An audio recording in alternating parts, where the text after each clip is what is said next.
Good evening, college football fans, Clemson Tiger fans. This is Tiger Paul Craven in the house.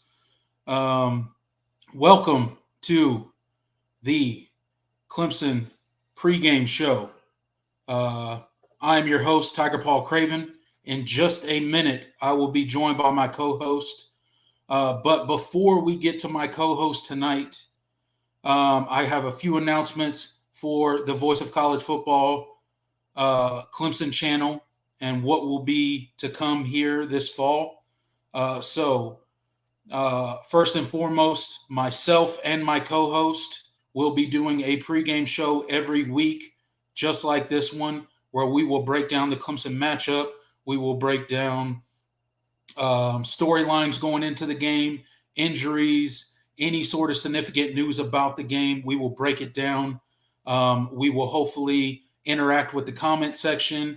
We will hopefully take some calls via StreamYard and get your thoughts on the game as well. Secondly, we will be doing a live post-game reaction after every Clemson game this season. Both myself and my co-host, we have a third co-host that will be joining on the first post-game show, and we will be riding this wave throughout the season with all of you viewers, hopefully. Okay? So if that sounds like something that you guys are into, if that sounds like something that you would enjoy, please like, share, and subscribe. Please stay, comment in the comment section, get your thoughts out. We will reply to you. We will bring up your comments. We will answer any questions, and hopefully you can get into the StreamYard link and come on the show and get your thoughts out that way as well. So without further ado, I will bring on my co-host, and he can introduce himself to the audience. Hey, it's DeAndre. How you doing, what's DeAndre? up, brother? How you doing today? Hey, it's good to see you, man. Thanks for coming on. Thank you. Y'all know who I am. BGO Football Funk. Friends with Mark Rogers. I always come on his show doing live chats, and always talking to him about college football. I'm excited to have football back. Lost a little bit of money today. Hey, but it's all good. Hey, it happens, right? Yes, sir. You ready to have football back? Clemson football. Hey, man, I can't wait. So Yes, we had week 0 last week. Not a lot of great games, but hey, any weekend with college football is better than a weekend without college football. So, yes, sir. With that said, as you heard me preview before I brought you on, our schedule for this fall, you are on this roller coaster ride that we will be doing this college football season. We'll be doing pregame breakdown for every Clemson game. We will also be doing post-game reactions for every single Clemson game. And we may be on here ready to throw our computers out of the window one week, and we may be beating our chest talking about a national championship the next. Who knows, guys? It's college football. Anything can happen. All that we want you guys to do is come on for the ride with us, and let's talk college football, which is all what we know and love. What are your thoughts on the new shows we'll be doing this season, DeAndre? Man, I'm excited. Clemson is the most unrepresented team on the internet. You have very few hosts. You have great people like Bobby Dorkins and Pigskin Pete representing a few others. But, we got to represent for the Paul. And that's what it is. All in. Represent for the Paul. Yes, sir. We're going to rub that rock. Absolutely. Posting season just need DJ to throw over 60% and no INTs. Yes, sir. I agree with you, John. We will get into the quarterback talk soon enough. Don't you guys worry. But first and foremost, I want to ask my resident historian on all things Clemson, which is my man DeAndre here. And DeAndre, what does this rivalry that I hear about mean between Clemson and Georgia Tech? I honestly believe this is the biggest rival for Clemson. They have played 87 times. Georgia Tech leads the rivalry 50-34 and 2 ties. In the early 2000s, this is one of the best rivalries. Clemson has been upset by Georgia Tech a few times for Clemson not to win the ACC. They also probably played for a chance to win a national championship back in 1990. If you remember that game, Clemson lost to Georgia Tech 21-19, but the team that beat Colorado, which was Illinois, Clemson shut them out 30-0 in the Hall of Fame Bowl. So you can make a very good argument that Clemson would have beat Georgia Tech. They would have went for the national championship. Also, Georgia Tech, Clemson is the reason for the Georgia Tech-Georgia hate rivalry. Mm-hmm. So back in the 1800s, Georgia got beat by Clemson 29-0. The Georgia players told Clemson, for every point that you beat Georgia Tech by, we would give you a bundle of apples. So Clemson went out and beat Georgia Tech 73-0. Or was it 79? 73-0. So he ended up giving them a bunch of apples for Clemson. I guess that was the thing at the time. Today it's probably some money or some video games or something. So that's why the rivalry is so big. John Heisman also came from Clemson over to Georgia Tech. So they had that in common. They recruit the same area, around the Atlanta area. I think they're 2 hours apart. It's actually closer from Clemson to Atlanta than it is from Clemson to Columbus, from what I understand. I never drove it, so I really don't know, but that's what I was told. And the reason why Georgia Tech has such a big lead over Clemson is because, from what I understand, during World War I, Clemson had the most people outside the military academies, and Texas A&M go fight in World War I. So they didn't have a big suit of body, so Georgia Tech took advantage of that. If you go look on Georgia University brings this up. They say on the rec side, on Georgia Tech side, they say, while we was in France while you was in Atlanta, because Georgia Tech players didn't go over there to fight because a lot of them was in World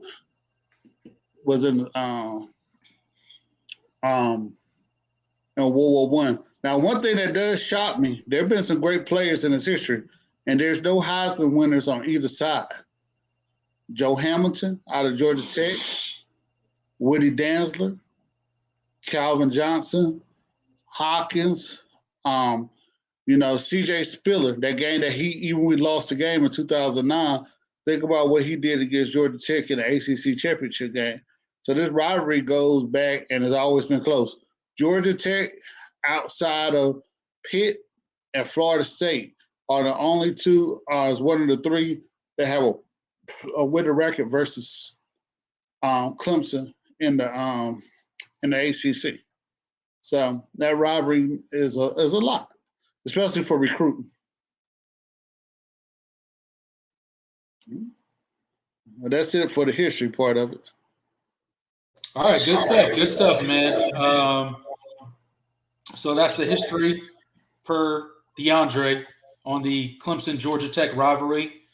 So one thing before we get into it, I see John got in the chat, and he said, way too early to be thinking postseason. Just need DJ to throw 60% and not an INT versus Georgia Tech. I agree, John. I'm not out here beating my chest saying that we're talking about the postseason right now, but I do think Clemson is set up for a postseason run if we get above average to above average quarterback play. Now, we'll get into it later in the segment, and maybe me and DeAndre agree or disagree, whether that'll be DJ or whether that'll be Cade. That is yet to be seen, but I do agree it is way too early to be talking about postseason. So, DeAndre, let's get into Georgia Tech a little bit. Georgia Tech has had quite the offseason, right? Mm-hmm. So by my estimation, they have 7 new assistant coaches. Right. They have a new scheme on offense. Apparently, they got sort of a new scheme on defense. Jeff Collins is apparently way more involved in the defense when it comes to Georgia Tech this season. So you got Jeff Long on defense. Hearing the stuff that I've heard, they're talking about a faster pace. A lot of plays. They're trying to get a lot of plays in. They're trying to play really fast. How do you see Georgia Tech as far as the offseason they've had? They've had a lot of transfers now. They lost Jahmyr Gibbs, right? They lost a lot of people through the transfer portal. They had 4 coaches leave for different positions. They got 7 new coaches overall, like I said. So what do you think of Georgia Tech overall? I think I'll be honest with you. I know they returned 5 people on offense, according to Phil Steele, and I think people are too hard on Jeff Collins. First off, he had to make a transition over from the triple option to a regular offense. Second, he had the COVID year. I think that was his second year.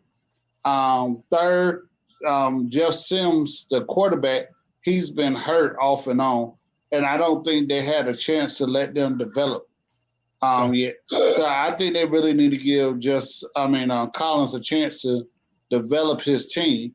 But as far as the game goes and what's going to happen this Saturday on the offense, I really don't like it doesn't look good for Georgia Tech on offense because they don't have a lot of game changers outside of Sims. I think Sims has a chance to be a really good quarterback. I know he was a 4-star and was recruited by Florida State. He switched over to Georgia Tech. But I think that he has a chance to be really good, but just not against this defense. And with them losing Gills, who was one of the best running backs in the country last year, I think it's even going to be even harder for them to generate offense against this great Clemson defense. So I don't see them doing much, but I think they're going to be improved, and I think they need to be given a chance to be better because of all the changes on the coaching staff, the COVID year, and the fact that they have been changing over from a triple option offense. And let's be honest, Georgia Tech is an academic school. Not saying Clemson people are dumb, but they have a higher academic standard than everybody else in a lot of the conferences. And they got to recruit a certain amount of players where they can be eligible to play. So I think that hurts Georgia Tech when they're trying to go. And yeah, they was good in the 90s and decent in the 2000s, but maybe the restrictions became more stricter, and that's why they can't recruit like they want to. I thought they would go more with a Stanford style of play, more physical, big guys, get some good recruits out of the area and being able to run the ball. But like you said, they're going more fast paced. So we're going to see what that leads up to. Absolutely. We will see where it leads up to. So John gets back in the comments and he says he heard someone say that 0 guys from Collins' first class are starting this year. Do you know if that's true or not, DeAndre? No, I don't. Let's be honest. Georgia Tech has a very small following. Even they have a great football history, but they have a very small following. So it's very hard to find information about what goes on with Georgia Tech. You know, like you turn on the TV or, you know, you can find anything about Alabama, Auburn, some of those other schools, Carolina, NC State. But Georgia Tech has a very small following, especially for it to be in the city of Atlanta. So, no, I haven't heard that. But if that's true, that's sad. But I just think they need to give the man a chance to develop. But like I said, this Saturday, I just think Clemson defense is going to suffocate them. Matter of fact, I would go far as to say they ain't going to score. They ain't going to score more than 7 points this Saturday. That's how far I'll go. Okay. All right. Bold prediction there. So, like I said, I don't know if John's correct. If 0 guys from Collins' first class are playing or starting this year or not. I don't know, and maybe that was kind of bolstered by some of the turnover they had in the transfer portal this year. So maybe that's a reason. I don't know. But I will agree with Riggs got in the comment section and said Clemson is much healthier this year. I will agree, especially at the receiver position, which is where they're kind of leaning to. Chris passes with they will go undefeated. We'll see. We'll see. Could Clemson go undefeated? Absolutely. Will they go undefeated? That's a whole different game. But I think if they play to their potential with the defense that Clemson should have this year, if the offense plays an admirable season, which they did not last year, but if they play an average season, I think Clemson goes undefeated. To above average season, they go undefeated. We'll see, though. But not getting too far into Clemson, sticking with Georgia Tech. Right. So we talked about you mentioned Jeff Sims a little bit. He's had some turnover issues. Right. He also has a new offensive coordinator. So do you think he gets any of those turnover issues fixed this season? Or do you think it's still going to be a work in progress with him? I think it's going to be a work in progress. But also, I think a lot of things, players like Jeff Sims, they need to get the ball out of their hand and moving fast. They need to go quick. You got to throw your long ball every now and then, but you want to get them on that read option, get the ball out, let them catch it, and throw and let the receivers run and make them work, and let them do the read options. So I think that's what you're looking for out of Jeff Sims. Not a lot of long developing plays, like this quick. And that's what I think you're going to see this Saturday versus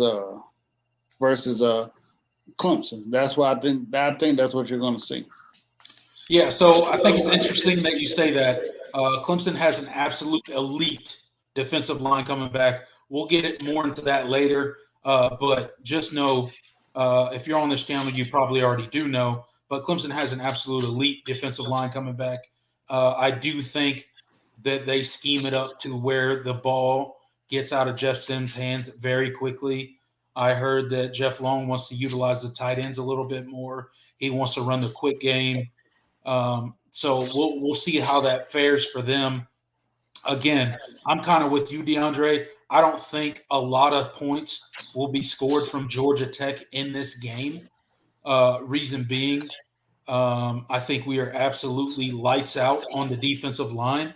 I mean, we could go down the list of players that we could list on the defensive line: Miles Murphy, KJ Henry, Brian Brzee, Ruka Rororo, Justin Maskell, just to name a few, right? So Tyler Davis.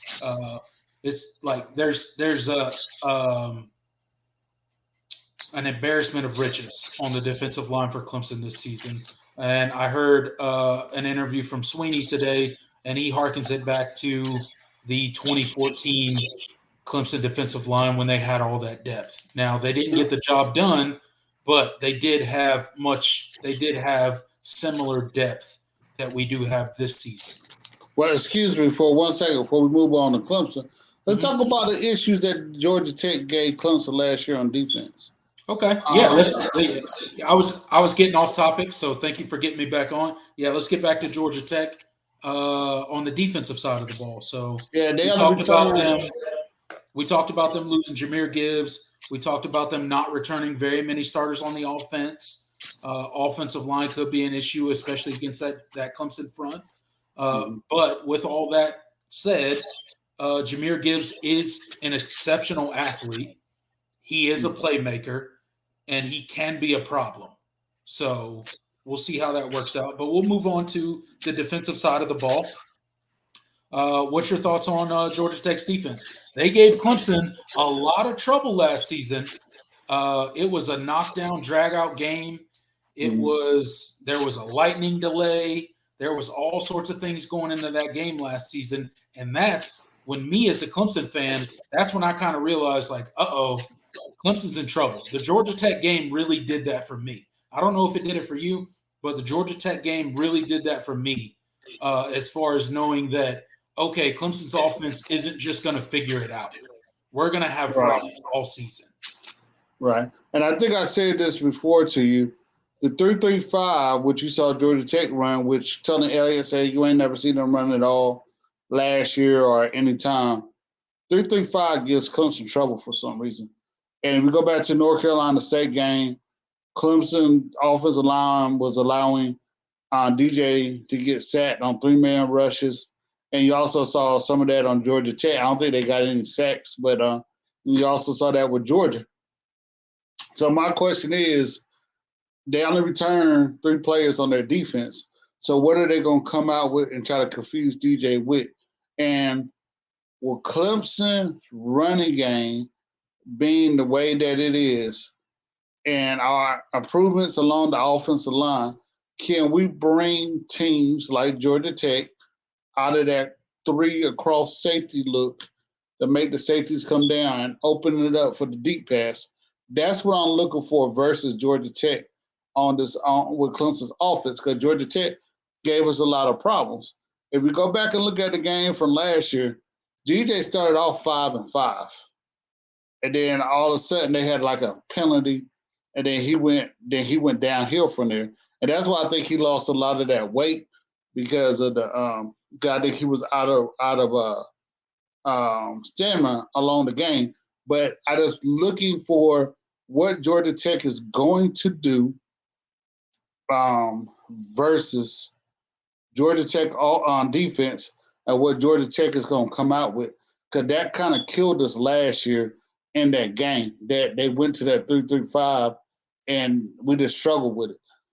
And we controlled the game, but we just struggled with that 3-3-5 defense. And let's hope we don't have to get in the shotgun on our own goal line and have to do a daggone safety again like we did last year. But I think that was part of the problem, that we wasn't ready for that 3-3-5 look.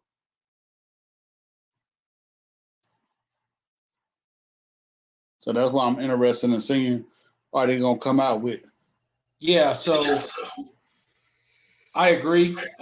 They may try to come out with something similar than that they did last year. They gave Clemson a lot of trouble. And this is where I kind of get into more of the Clemson side and what we're going to do on offense this year. And that is, Clemson struggled with that 3-3-5, like you said last year. Georgia Tech did it. A couple other teams kind of mimicked that sort of front against Clemson. It caused us a lot of issues. DJ had a lot of problems. So we will start with the elephant in the room for the Clemson offense. Okay, we'll start with the quarterback position. Okay, and let me run through a few things before I get your thoughts, DeAndre. And that is kind of last year. Okay, so we went 10-3 overall, 6-2 in the ACC. Right, it's well documented. Everybody knows Clemson had a quote unquote terrible season last year, and that's just kind of where it's at. And that shows the dominance that Clemson football has been over the past decade and more. That a 10-3 season is disappointing, which it was. Don't get me wrong; it was absolutely disappointing. DJ had a 55% completion percentage. He threw a ton of interceptions. He didn't throw very many touchdowns. So my question to you is, if Georgia Tech shows a similar front and DJ still struggles, how soon do we see Cade? And do you think DJ is truly improved? Because if we listen to Dabo, if we listen to the rest of the coaches in the offseason, what they have said about DJ is that he is vastly improved. He's down 30 pounds. He's moving a lot better. He's throwing a lot better, so on and so forth. He's got it all figured out according to the coaches. How much do you believe that versus the kind of talk that we're starting to get out of the coaches the closer we get, where it's Cade has proven himself, he's earned time to play, he will play. That kind of speak in interviews is becoming more prevalent. What's your thoughts on that sort of situation? Well, I pointed out to you the other day, go look at how bad Joe Burrows, he didn't play really bad, but Joe Burrows and Kenny Pickett played their junior years or senior years, and then look how they improved. Sometimes you got to give people time to develop. Like we said yesterday, DJ's family was going through a whole lot. You don't know how that affected him, the pressure of being at Clemson, following three great quarterbacks, Taj Boyd, yeah. Deshaun Watson, Trevor Lawrence, this new NIL deal. You don't know if he was trying to live up to the $800,000. That's a lot of pressure on a kid. And sometimes we got to take that in consideration. But what makes me think that DJ is going to play better is that he said, I'm going to go lose 30 pounds on my own, for he might be in better shape and better condition. And also, I think DJ started running the ball a little bit more towards the end of the year. And maybe because he was hurt a little bit, because I keep hearing Streeter say he had a thumb issue. Maybe that's what also hurt him. Now that particular injury was I believe it was a tendon in his thumb on his throwing hand. So right. that could have been part of the accuracy issue. I can't say we can blame it all on that, but that could have been a contributing factor, right? Yeah. And then also, like I brought up the other day when me and you talked, diversity in the receivers. Do we finally get some diversity? Everybody's hot on Antonio Williams. Everybody likes Will Taylor. Well, these guys, especially Will Taylor and Brandon Spector, and how good the tight ends are, will they help us be better at giving us more variety? And with the running game that we have, will it open up on the outside? So we got the weapons and the talent. Let's give DJ a chance, because let's be honest, Cornell Powell, he had him out there, Cornell Powell, for 5 years and asked to do nothing. And then against Notre Dame, him and Amari Rodgers just lit him up. They did their thing. And then let's also not forget, the offensive line didn't play very good last year. Mm-hmm. And I hate to keep harping on that. We always seem like we have a issue with center. We never have a true center. Now they're putting Putnam at center, Pollock at center. Last year they have Brockhorst at center. You have all these guys rotating in and out. So how can you really be sure that they're going to do what they're supposed to do at center? So, and then the interior of the offensive line wasn't very good. And Dan Marino always said he doesn't worry about the edge rushers. He worries about the interior rushers. So people are in your face and you don't have a clean pocket. Maybe, especially like after Jordan Davis out of Georgia lit you up a few times, maybe all of that made DJ feel really, really bad. Because you always hear me say, I don't think we should have played that Georgia game. I mean, I really don't think we should have played that game. I would thought we should have kept Wyoming on the schedule. I don't care how easy they say your schedule is. See what you're not doing right, and then go play the big boys. Yeah. So that's how I felt about that one. But I know a lot of people are going to disagree with me on that one, because they're like, we won't go out there and play the best. And I hark back to Florida State. Think about 2015 when they went and played Alabama the first game of the year. They weren't right. And you go back to that year that we had Tommy Bounce last year, when we started our number 8 and we played Alabama, and Alabama was a lot more physical than us. And our team wasn't right after that. And we had Spiller and Davis and a whole bunch of other talented players, and we just got whipped physically up front. Yep. So with that, I will give my thoughts on the quarterback position. I see what you're saying. And I truly hope, like, we absolutely know that DJ has all the tools that it takes to play quarterback at Clemson University. We saw it against BC. We saw it against Notre Dame in his freshman year. He was absolutely lights out. We lost to Notre Dame, but that was not DJ's fault when filling in for Trevor Lawrence. However, I have to see it to believe it. Last year was so bad that you kind of have to see it to believe it. You know what I'm saying? And I truly do think, like, DJ is absolutely capable of doing it, but I really have to see it. And I start to question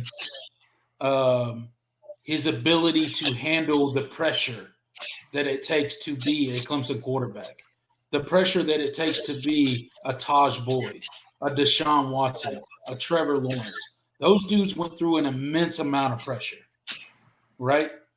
And they lived up to the billing for the most part. And I get it. He had a lot going on last year, and this is a new year. And I hope he takes the bull by the horns, and I hope he balls out, completely balls out. I hope he turns his career around, and I hope he does everything he needs to do to become a first-round draft pick next year, right? That's what I hope for him personally. But I need to see it to believe it. And I wonder if Clemson is struggling offensively in the first game against Georgia Tech, how quickly will Cade Klubnik see the field? Last year,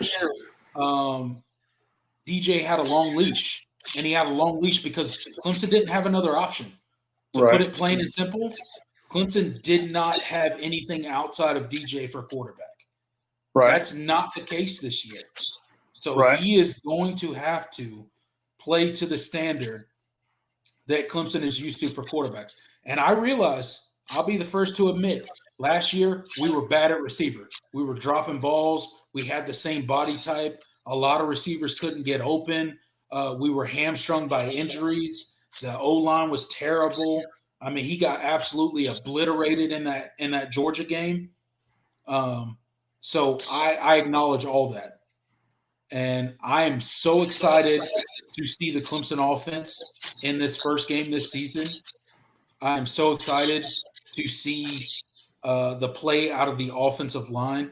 If what the coaches have been saying about the offensive line is true, we should rush for 200-plus yards against Georgia Tech without even blinking our eyes. I mean, we got a three-headed monster in the backfield that should be able to put up as many yards as we want against any team that we want, if the O-line is truly as improved as the coaching staff has said. And John got in here, and he said if the upgrade at OL lives up to coach talk, I don't see how the 3-3-5 will work. You're right, John. You're absolutely right. It won't work because we'll just run the ball down Georgia Tech's throat if they want to come out in the 3-3-5, and we'll force them to come down, and then whether that's DJ or Cade at quarterback at that point can throw the ball over their head once they start coming down. So I don't blame all last year on DJ. Don't get me wrong. As a Clemson fan, I realized we were weak at a ton of positions on offense. We just plainly didn't get the job done. We wasted a great defense last year, and I hope we don't do the same this year. Yeah. And another problem that we got to look at, too, Tony Elliott, I'm not saying he was a bad guy, but I kind of think there was time for a change and maybe philosophy, too. I think that had a lot to do with it. I went back to the LSU game. I done said this plenty of times before. Same type of, like, you had – if we look at before we got Ross and Higgins, our receivers were multi different types of players. Amari Rodgers, Atavis Scott, what's the kid? He just left Pittsburgh. They would do sweep. I can't tell you last Talking time I about saw Addison? who. Addison, the receiver. Nah, what's the guy that played for the Steelers last year? He returned kicks For who? for Pittsburgh Steelers. He played at Clemson. Yeah, but he played for Clemson. He was the wide receiver. I can't remember his name. He came out with Kane and them guys. But anyway, how often did you see Clemson do a jet sweep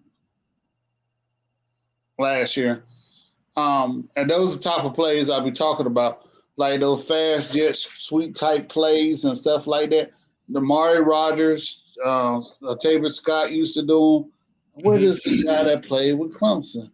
He would do return kicks. I cannot think of his name. It's gonna bother me. Hold on. Give me 1 second. You're talking about He came out of the same class with Dean Cain. Ray McLeod.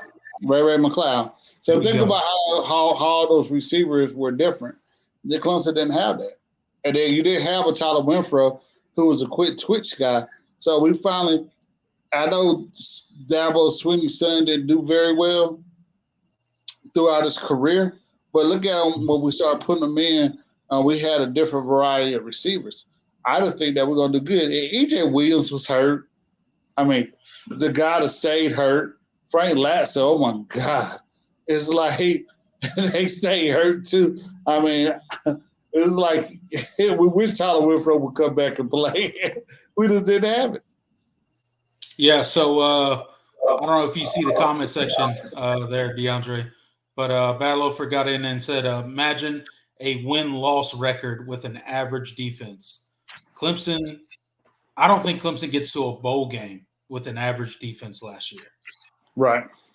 I mean, what was the score for the Georgia Tech game last year? I got it written in my notes. 14-6. Syracuse, I think it was 17-14. We had a hold on. I was at the Syracuse game. That's when I lived in upstate New York. I was at the Syracuse game. It was absolutely terrible to watch the Clemson offense. Right. So to his point, Clemson with an average defense, I mean, we like the grace of that team last year was the defense.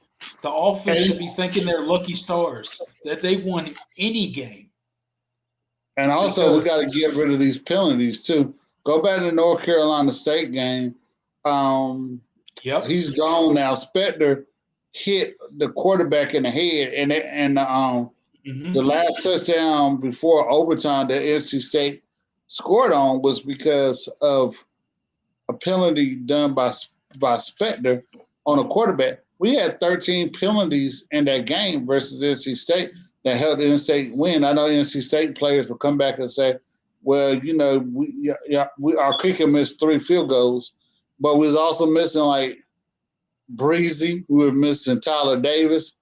We were missing a whole lot of people. So, you know, we had the chance to be a lot better last year, but unfortunately it didn't go that way. Yeah, so if you want to call 10-3 bad, Florida State or Miami would die for a 10-3 win. 10-3 I understand that, but hey, look, hey, we are Clemson. 10-3 is unacceptable with the talent that we had last season. Yeah. I'll agree with people. I know Dabo gets in there and he talks about, you know, the Clemson fans are spoiled and we don't appreciate winning anymore. I don't think that's the case. And I love Dabo. Don't get me wrong. I do love Dabo. He does say some ridiculous things sometimes, but I do love Dabo Swinney. Okay. But at the same time, Clemson fans, I wouldn't say we're spoiled. I wouldn't say we're ungrateful. I would say you set a standard, and now the Clemson fan base is holding you to a standard. Well, I kind of agree with Dabo, and I'll say why. Because I sat through the 90s and the 2000s like, yeah, this is our year. Go back to Georgia Tech. I did too. But that was the Bowden era. Yeah. That was the previous era. This is the Dabo Swinney era. The Dabo Swinney era is different than the Bowden era. Yeah, I don't I hold agree him. with you. I don't hold him to what I held Bowden to. Bowden Right. couldn't win a big game to save his life. I still remember when Florida State came into Death Valley and absolutely destroyed us. I was watching that You game, talking and I was about 2013. yeah. Oh my God! Like that may be the most heartbreaking game I've ever seen in my life. Like the hype going into that game, and then we just got rolled. And that's You the know? turn Clemson came from. I mean, I Yeah. can remember plenty of times at State of Georgia Tech that broke our hearts. I go through them games in the 80s. Just Clemson was number 4 at Georgia Tech, beat us, and I was like, oh my God, I cannot believe we're losing that game. Then we went on to lose to Georgia Tech. Florida State the next week, not 2000. Clemson was ranked number 4, and we got knocked out by Georgia Tech, and then we went on to lose to Florida State the next week. I mean, there were plenty of times I was like, "Oh man, here comes Clemson." Right. Just get there. I cannot believe this is happening. I'm trying to tell you. I've been there, man. And look. See, he agreed with me. That's what I was talking about right there. Because Hatfield has a pretty good program. Hatfield, if you go look at what Hatfield was set up with after Danny Ford got fired because of his cheating, and look at how much talent that they had, that he went to that dumb triple option. I know Nebraska was beating people with a triple option, but that whole era when he went there, I think that set Clemson back because more people were going towards the pass. Right. Than running the ball. Nebraska, Prop 48 or whatever, Prop 47 helped them out. So I totally agree with John here that the Hatfield era used to just be like, oh my God, like this is slow burn. Hatfield too. I mean, West also. Those eras just about killed me. Now Tommy Bowden brought hope to our a little bit. I thought we were going to do a lot better. We was recruiting at a high pace. He had a known name, and it just never worked out, man. I was disappointed. Yeah. I feel you, man. I mean, it ain't like we Gamecock fans or something. There's never been any good. So for those of you in the chat, if you guys want to come on to the StreamYard, you want to ask questions, you want to get your thoughts out, by all means, I posted the StreamYard link in the chat. So click that link, get in here. We'll let you talk for a few minutes and get your thoughts out about the upcoming game on Monday night. So, DeAndre, now that we've talked about the game a little bit, let's get into some more college football stuff. More so about this game as well. But what are your thoughts? What's that? I'm about to ask you, are you shocked how low the point spread is for this game? I'm a gambler. So I go all the time. It's 21 points. So let's get into let's do that. Let's get into the point spread. What's the point spread for us, DeAndre? 21. School us up. 21. Clemson's a favorite by 21. And I think it's 46 is the total, which I think Clemson's going to cover by itself. Ooh, okay. All right. So what I want to do now. So plus 21. I think what did the point total? It'll be a negative 21 for a favorite. Negative 21. Sorry. Yeah. Clemson's minus 21. So what did it start? Wasn't Clemson minus 22 to start out? I don't like way back when, like in the preseason. I'm talking like way back. I don't remember. I don't remember either. I think they were like minus 22. So it kind of like it went down, if I'm not mistaken, and then it came back up. So let's find out your prediction, DeAndre. What do you think? Clemson minus 21. Who you taking? For the point spread. Not for the game, not for who's winning, for the point spread. Well, I'll put it like this. I got Clemson winning 45-3. And they covered the point spread and they covered the over. Last year, what was it? I think last year the point spread was plus 27. The year before that, plus 27. In 2020, they covered that one.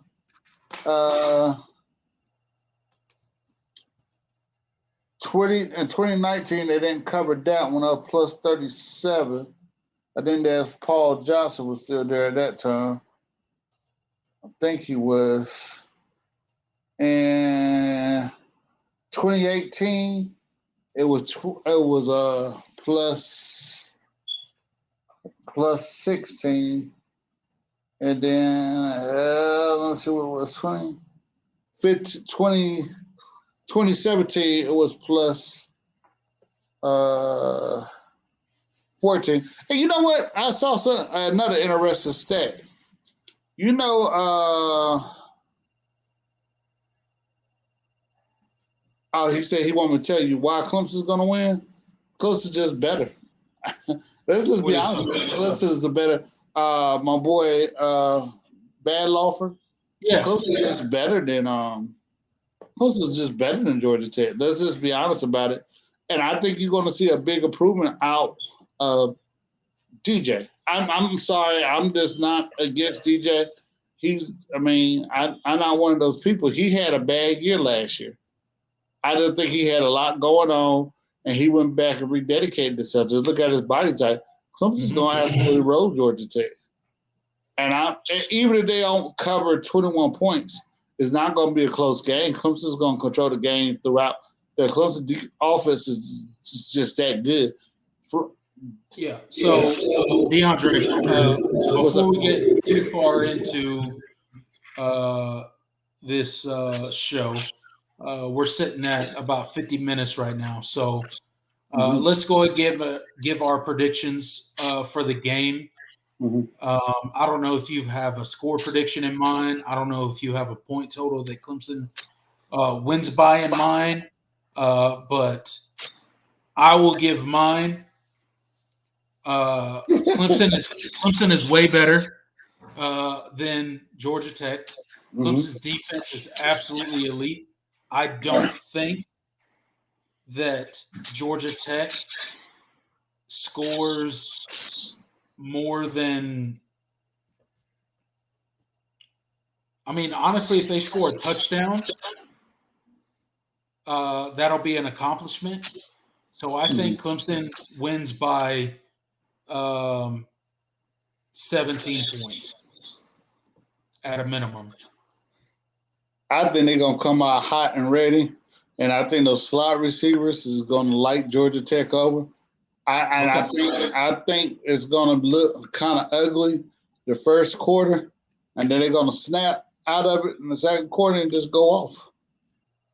I want to go back to Trevor Lawrence's last time he played Georgia Tech, down in Georgia Tech, the 7-3-7. Hold on 1 second, DeAndre. I just want to recognize John's comment. He said the best thing Bowden ever did for Clemson was tell Terry Don that he needed to hire Dabo. Abso-freaking-lutely, dude. That was literally the only good thing that Bowden ever did for Clemson. So hats off to you, John. Thank you for that comment.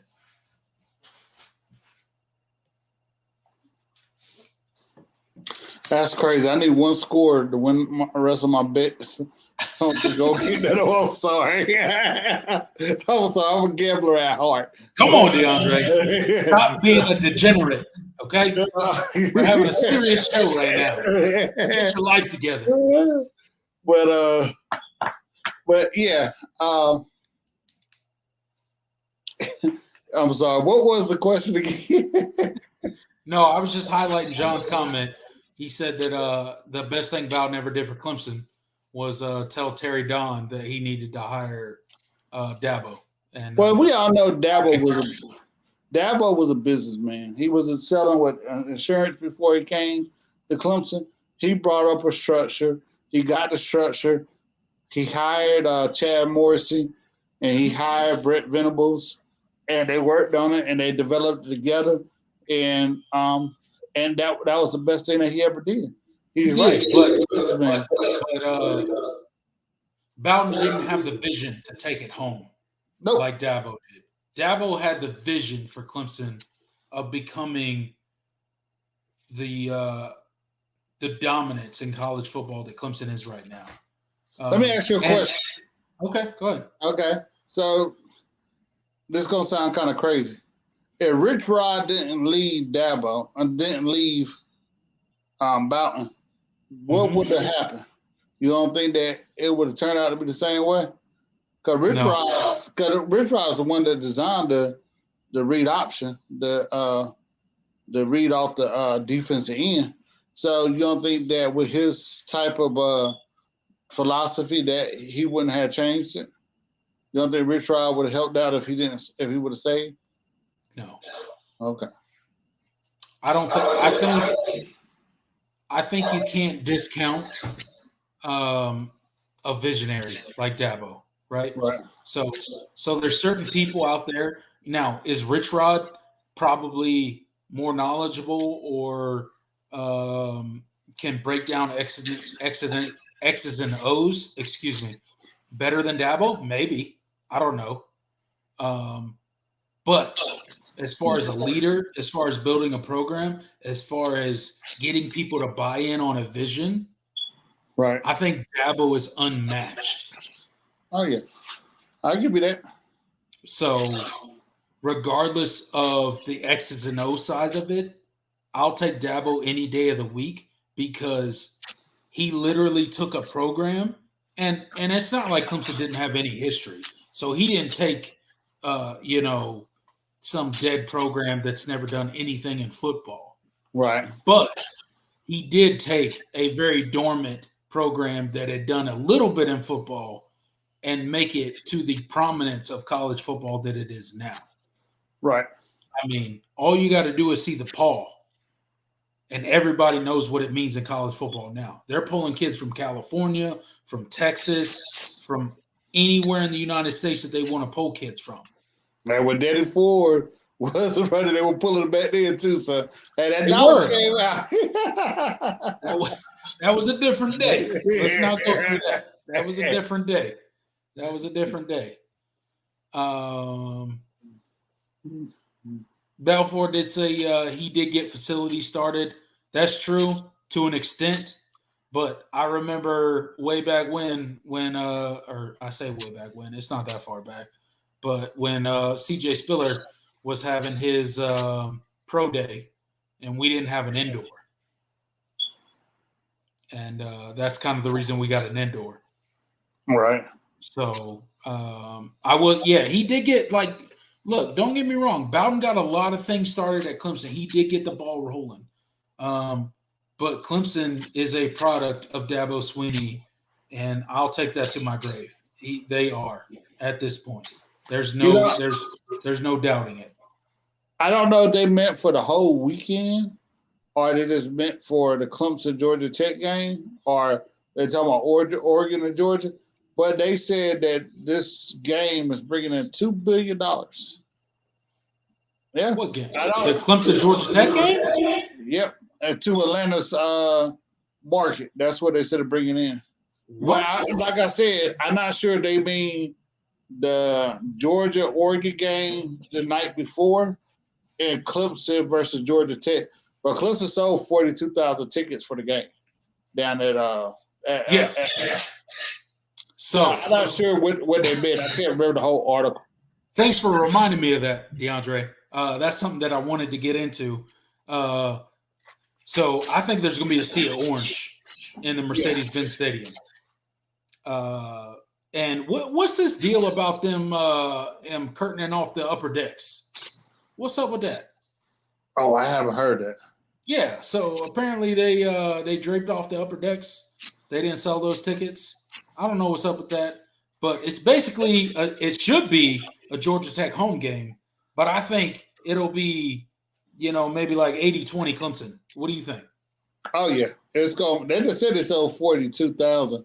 I don't know why Georgia Tech moved it to to there. I mean, I know Georgia Tech has the oldest stadium on campus stadium in the whole country, but I don't know why they moved that particular game there. You know what? I told you I go to the Wake Forest Clemson game every time it's here. Right. If you go to that game, there's more Clemson fans in that Clemson Wake Forest game than there is Wake Forest fans. And the Wake Forest band will play Clemson's fight song the whole game. I thought that was amazing. Wait, what? Run that by me one more time. What'd you just say? If you go to Clemson versus Wake Forest, there's more Clemson fans than there are Wake Forest fans. And Wake Forest will play Clemson's fight song the whole game. What? Oh, yeah. At Wake Forest Stadium? Are you on my Facebook? You need to get on my Facebook and I'll show it to you. I need to get on your Facebook because that's crazy. I've never heard of that in my entire life. Yeah, it's up there. I was at the game and they played the whole fight song the whole game. I had to send it to you, man. It was hilarious. That's crazy. That's absolutely crazy. Yeah, hopefully, maybe we can get up there and go up there for the game, man. The Wake Forest game? Yeah. Let's do it, dude. Okay, I got you. Let's do it. Wake Forest don't look too good versus VMI tonight. I watched the game, and the quarterback ain't bad, but their defense doesn't look that good. I thought their defense would play a lot better than what never looks good. Actually, they had a couple guys that got a lot of sacks. So, you know. But, yeah. Because that one guy went, either he went first round or the second round. I can't remember his name. So, I have a trouble remembering names tonight. I don't know what's wrong with me. But, yeah, man. But, man, hey, I'm going to sign off with you. I appreciate it, brother. And, thank you, Mark. I don't know if you listened, but I appreciate it. I don't know if we reached 100, but I don't know how many people tuned in. But, hey, the show going to get better, y'all. So before you get off, DeAndre, real quick, hey, shout out to Mark Rogers TV. Shout out to the voice of college football.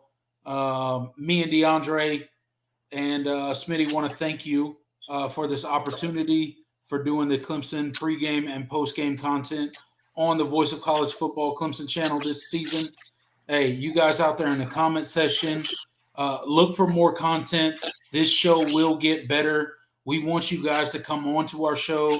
We want you guys to come on through StreamYard and get your thoughts out as well. And like I said, we will be here before every game, and we will be here live reacting directly after every game, whether it be win, lose, or draw. Me, DeAndre, and Smitty will be here, and you will get our raw feelings. You will get our raw emotions, good or bad. And that's kind of how we will play this channel. So you might want to wait a few hours if we lose. But anyway, we are trying to grow this channel. We are trying to make the Voice of College Football Clemson channel the biggest team channel on YouTube. So help us out with that. And you guys have a great night. And thank you for tuning in. All right.